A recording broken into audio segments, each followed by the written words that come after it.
찐차. 가무사합니다.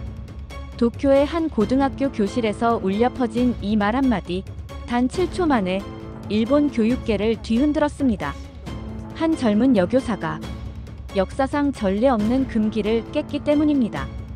일본을 배신한 매국노라는 비난과 아이들을 구한 진짜 교사라는 찬사. 여론은 갈라졌고 교육계는 혼란에 빠졌습니다. 그리고 결국 그 교사는 모든 것을 내려놓고 한국행을 결심합니다. 도대체 그 교실에서 무슨 일이 있었던 걸까요? 시작 전에 좋아요와 구독은 큰 힘이 됩니다. 댓글로 여러분의 생각도 함께 나눠주세요. 저는 와세다 고등학교에서 20년 넘게 일본어를 가르쳐온 아리타 마도카입니다. 매일 아침 정장 단추를 끝까지 채우고 교실에 섭니다. 일본어를 지키는 것이 제 사명이라고 믿어왔죠. 그런데 그날 수업 중이었습니다. 칠판에 한자를 적고 있는데 뒤에서 웃음소리가 들렸어요.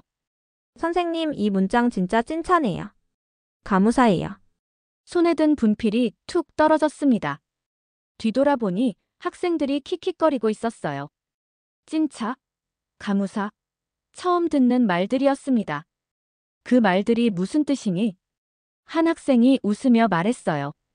찐차는 진짜, 가무사는 감사해요. 한국어예요. 다른 학생이 덧붙였습니다. 그게 더 느낌이 와요.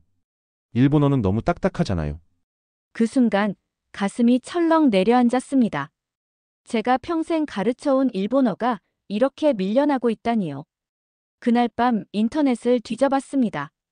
정말이었어요. 젊은 세대들 사이에서 한국어 혼종어가 유행하고 있었죠. 잠을 이룰 수 없었습니다. 천년 역사의 일본 문학이 이렇게 무너지고 있었습니다. 그날 밤 처음으로 스스로에게 물었습니다. 내가 지켜온 것이 정말 옳은 걸까? 창밖을 바라보며 잠 못 이루는 밤을 보냈어요. 다음 날 아침 거울 앞에서 넥타이를 매며 다짐했습니다. 오늘은 아이들에게 진짜 일본 문학의 아름다움을 보여주겠다고요. 교실 문을 열고 들어서니 학생들이 웅성거리고 있었어요. 가방에서 가와바타 야스나리의 설국을 꺼내 교탁에 올려놓았습니다. 여러분, 이 작품은 일본인 최초로 노벨 문학상을 받은 걸작입니다. 목소리에 힘을 실었죠. 학생들의 눈빛이 반짝이길 바랐습니다. 국경의 긴 터널을 빠져나오자 설국이었다. 이 문장 하나에 담긴 깊이를 아시나요? 분필로 문장을 또박또박 적었습니다. 하얀 글씨가 칠판에 선명하게 떠올랐어요. 그때 한 학생이 손을 들었습니다. 선생님 과제로 채식주의자 읽었는데요. 심장이 쿵 내려앉았어요. 또 시작인가? 설국보다 더 채식주의자가 훨씬 와닿았어요. 한강 작가가 사람의 감정을 더 생생하게 표현하는 것 같아서요. 그리고 또 다른 학생이 말했습니다. 사실 요즘엔 한글이 더 편해요. 뜻도 감정도 더 잘 전달돼요. 순간 숨이 막혔습니다. 일본어를 배우는 아이들이 일본어보다 한글이 더 편하다고 느끼고 있었던 겁니다. 누군가 조용히 속삭였습니다. 요즘엔 SNS도 일기장도 한글로 쓰는 애들 많아요. 머릿속이 하얘졌습니다. 이건 단순한 작가 취향의 문제가 아니었어요. 언어가, 문자 체계가 바뀌고 있는 거였습니다. 20회 교직 생활 동안 이런 무력감은 처음이었습니다. 제가 자랑스럽게 가르쳐온 일본 문학이 아이들에겐 낡고 딱딱한 과거로 느껴지고 있었던 겁니다. 그 순간 저는 처음으로 두려움을 느꼈습니다. 일본어 교사로서 내가 지켜온 언어가 이대로 사라질 수도 있다는 공포. 수업이 끝나고 교무실 의자에 털썩 주저앉았습니다. 책상 위의 설국, 그 표지에 적힌 한자들이 갑자기 낡고 거칠어 보였어요. 창밖을 보았습니다. 운동장에서 웃고 있는 아이들, 그 목소리가 들려왔습니다. 그 순간 깨달았습니다. 아이들은 제가 전하고자 했던 그 깊이를 느끼지 못했던 겁니다. 일본어라는 언어의 장벽 때문일까요? 아니면 제 방식이 틀린 걸까요?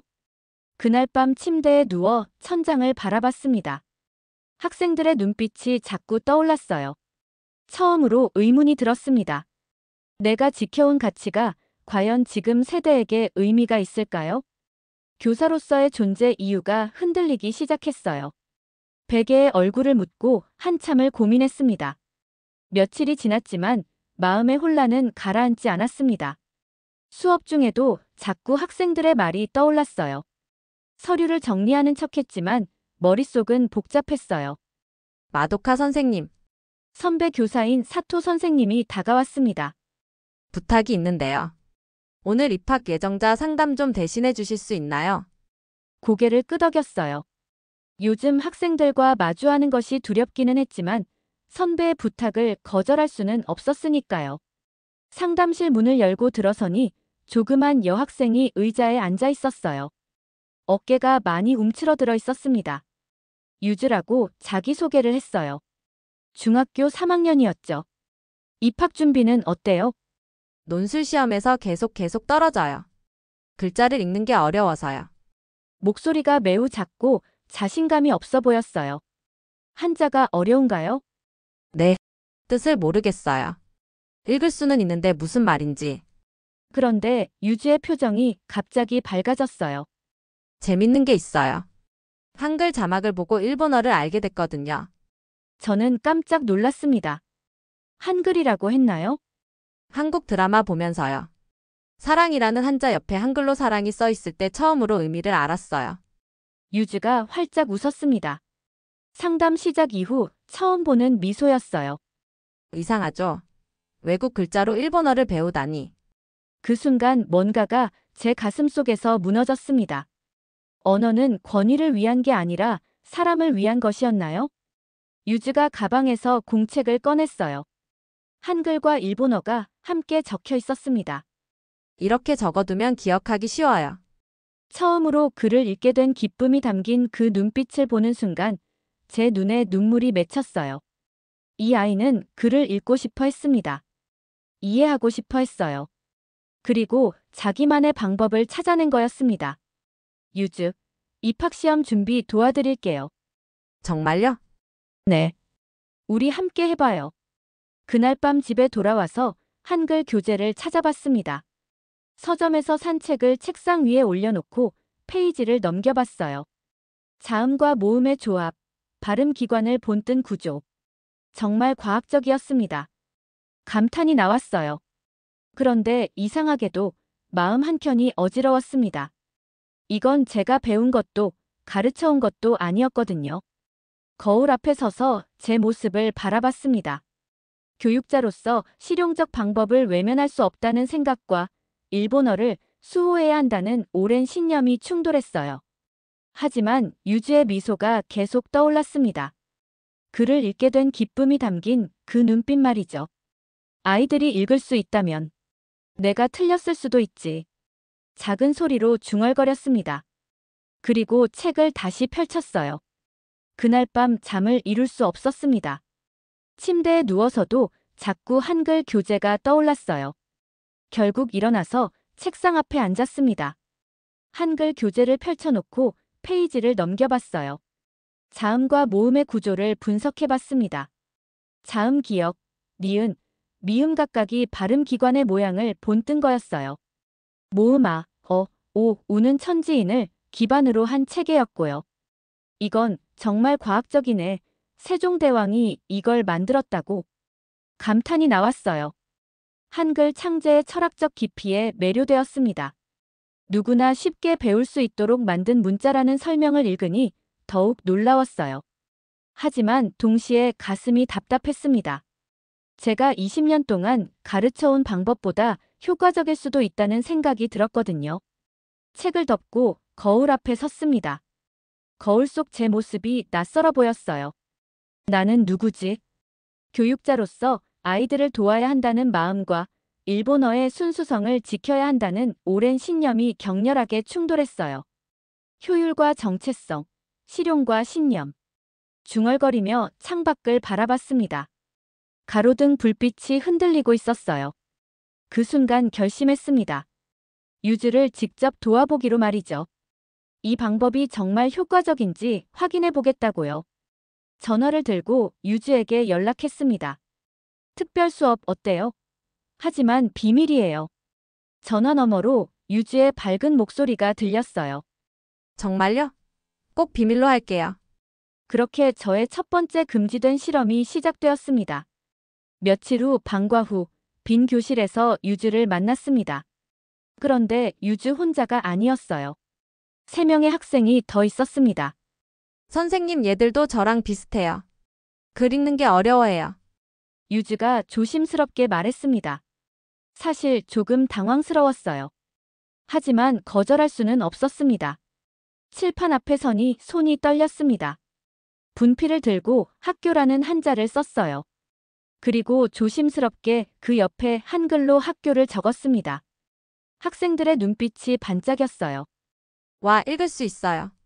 학후교, 학교. 아이들이 신나게 소리내어 읽었습니다. 그 순간 제 가슴이 뭉클해졌어요. 선생님, 더 해주세요. 유주가 손을 들었습니다.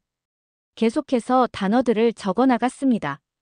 친구, 선생님, 공부, 책상.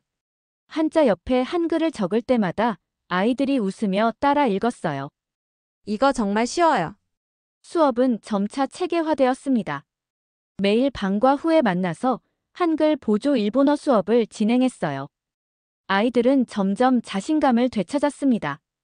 웃음소리가 교실에 가득했어요. 선생님, 이제 교과서도 읽을 수 있어요.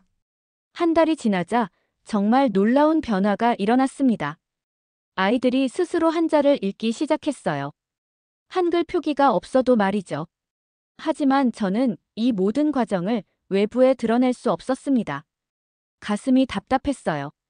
매일 수업을 하면서 복잡한 감정에 휩싸였습니다. 아이들이 웃고 배우고 변화하는 모습을 볼 때마다 교육자로서 보람을 느꼈어요.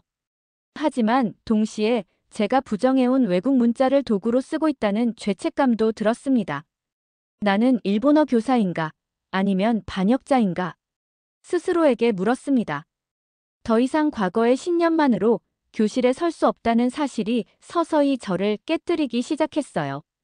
어느 날 수업을 마치고 교실을 나서는데 복도에서 동료 교사와 마주쳤습니다. 심장이 쿵 내려앉았어요. 마도카 선생님, 요즘 방과 후에 뭘 하시는 거예요? 아, 그냥 보충 수업이요. 거짓말을 했습니다. 얼굴이 빨개졌어요. 그날 밤 잠을 이룰 수 없었습니다.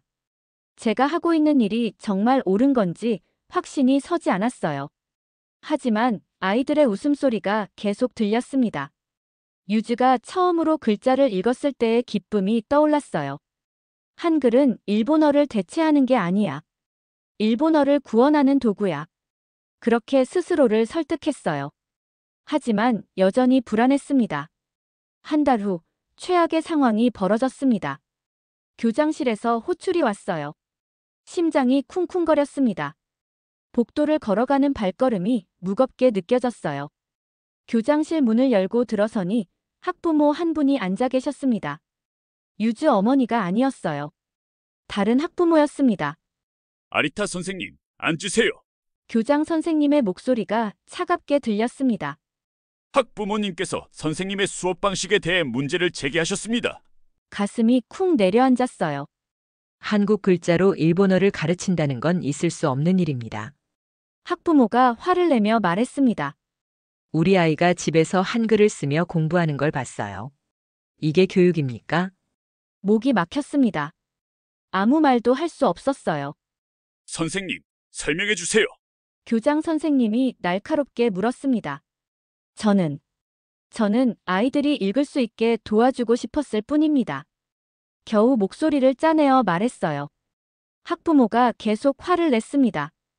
그날 오후 교사 회의가 열렸습니다. 제 퇴출 여부를 논의하는 자리였어요. 동료 교사가 날카롭게 물었습니다. 그 말이 제 가슴을 찔렀어요. 눈물이 나올 것 같았습니다. 저는 그냥 아이들이 읽을 수 있게 도와주고 싶었을 뿐입니다. 동료들의 비판이 쏟아졌습니다. 자리를 박차고 나왔어요. 복도를 걸으며 눈물을 참았습니다. 교무실로 돌아와 책상 서랍을 열었습니다. 그 안에 편지 한 통이 들어있었어요. 유주 어머니가 남긴 편지였습니다. 우리 아이를 처음으로 웃게 해준 사람. 부탁드립니다. 그 미소를 지켜주세요. 그 순간 참고 있던 눈물이 터져 나왔습니다. 선동가. 그 단어가 계속 머릿속에 맴돌았어요. 정말 그들이 보는 저는 그런 존재였던 걸까요? 아니었습니다. 저는 그냥 아이 하나를 살리고 싶었을 뿐이었어요. 하지만 그 선택이 체제를 불편하게 만들었습니다. 동료들을 당황스럽게 했어요. 이건 반역이 아니야. 중얼거렸습니다. 교육의 본질에 가까운 행동이야. 그 순간 깨달았습니다. 아이들을 위한 선택이 때로는 체제를 흔들 수 있다는 걸 말이죠. 동료의 말은 상처였지만 결국 제 본질을 직면하게 만든 계기였습니다. 저는 교사였습니다. 아이들을 위한 교사였어요. 며칠 후 교장 선생님이 저를 불렀습니다. 하지만 다시는 이런 일이 없어야 해요. 가슴이 철렁했지만 동시에 안도감이 들었어요. 퇴출은 면했지만 감시받고 있다는 걸 알았습니다. 감사합니다. 조심하겠습니다. 하지만 속으로는 다짐했어요. 더욱 조심스럽게, 하지만 계속하겠다고요. 그날부터 더욱 은밀하게 비밀 수업을 계속했습니다. 교장 선생님의 따가운 시선을 받으면서도 말이죠. 몇 달이 흘렀습니다. 아이들은 놀랍도록 성장했어요. 이제 한글 도움 없이도 한자를 읽을 수 있게 되었습니다. 겨울이 왔습니다. 제 특별반 학생들이 모두 중학교를 무사히 졸업했어요. 고등학교 진학에도 성공했습니다. 졸업식 날 강당에 앉아 있는데 가슴이 뭉클했어요. 유주를 비롯한 아이들이 졸업복을 입고 앉아 있었습니다. 이제 학생 대표 답사가 있겠습니다. 사회자가 말했습니다. 그런데 무대에 오른 건 유주였어요. 깜짝 놀랐습니다. 유주가 마이크 앞에 섰습니다. 손에 편지를 들고 있었어요. 그리고 편지를 펼쳤습니다. 그 순간 제 심장이 멈췄어요. 편지에 한글이 적혀 있었습니다. 유주가 읽기 시작했습니다. 강당이 조용해졌습니다. 교장 선생님도, 동료 교사들도, 학부모들도 모두 숨죽이고 있었어요. 제 눈에 눈물이 맺혔습니다. 유주의 목소리가 떨렸습니다. 강당이 완전히 조용해졌어요. 바늘 떨어지는 소리도 들릴 정도였습니다. 제 눈에서 눈물이 흘러내렸습니다. 유주가 편지를 접었습니다. 강당에서 박수가 터져 나왔습니다. 학부모들이 일어서서 박수를 쳤어요. 저는 울고 있었습니다. 20년 교직 생활에서 이런 감동을 느낀 적이 없었어요. 교장 선생님도, 동료 교사들도 모두 박수를 쳤습니다. 그 순간 제가 했던 일이 옳았다는 걸 확신했어요. 유주가 무대에서 내려와 제게 달려왔습니다. 유주가 제 손을 잡고 말했습니다. 유주야, 고마워. 내가 용기를 내줘서 고마워. 그날 밤 집에 돌아와 거울 앞에 섰습니다. 거울 속의 제 모습이 예전과 달라 보였어요. 더 이상 부끄럽지 않았습니다. 제가 한 일이 자랑스러웠어요. 졸업식 후 한 달이 지났습니다. 저는 중요한 결정을 내렸어요. 교장실 문을 두드렸습니다. 손에는 밤새 작성한 제안서가 들려 있었어요. 히카리 프로젝트를 시작하고 싶습니다. 교장 선생님이 놀란 표정을 지었어요. 호남문자 보조 학습 프로그램입니다. 한글을 활용한 일본어 교육 방법을 체계화하고 싶어요. 교장 선생님이 제안서를 받아들고 천천히 페이지를 넘겼습니다. 긴 침묵이 흘렀어요. 정말 이걸 추진하실 겁니까? 네. 이게 제 사명이라고 생각합니다. 교장 선생님의 눈빛이 잠시 흔들렸습니다. 하지만 곧 현실적인 표정으로 돌아왔어요. 하지만 예산이 제가 자비로 하겠습니다. 교장 선생님이 깜짝 놀란 표정을 지었어요. 처음으로 제 진심을 완전히 이해한 것 같았습니다.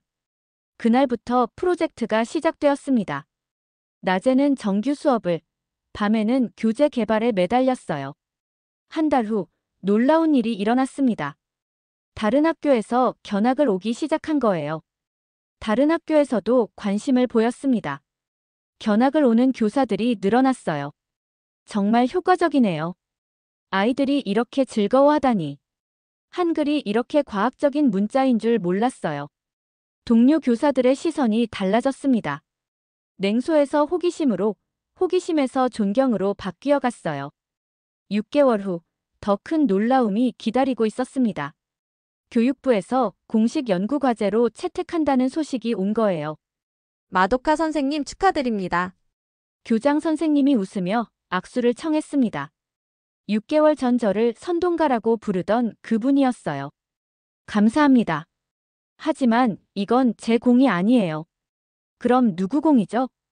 유주의 공이에요. 그리고 한글의 공이죠. 그날 오후, 빈 교실에서 칠판을 바라봤습니다. 20년 전 처음 교사가 되었을 때의 기억이 떠올랐어요. 그때는 일본어를 지키는 것이 제 사명이라고 생각했습니다. 하지만 지금은 달라요. 언어는 정체성이 아니라 가능성이라는 걸 깨달았거든요. 한글은 일본어를 밀어내지 않았습니다. 오히려 더 많은 일본 아이들이 일본어를 사랑하게 만들었어요. 교실 뒤편에 앉아있던 유즈 같은 아이들의 눈을 이제 먼저 봅니다.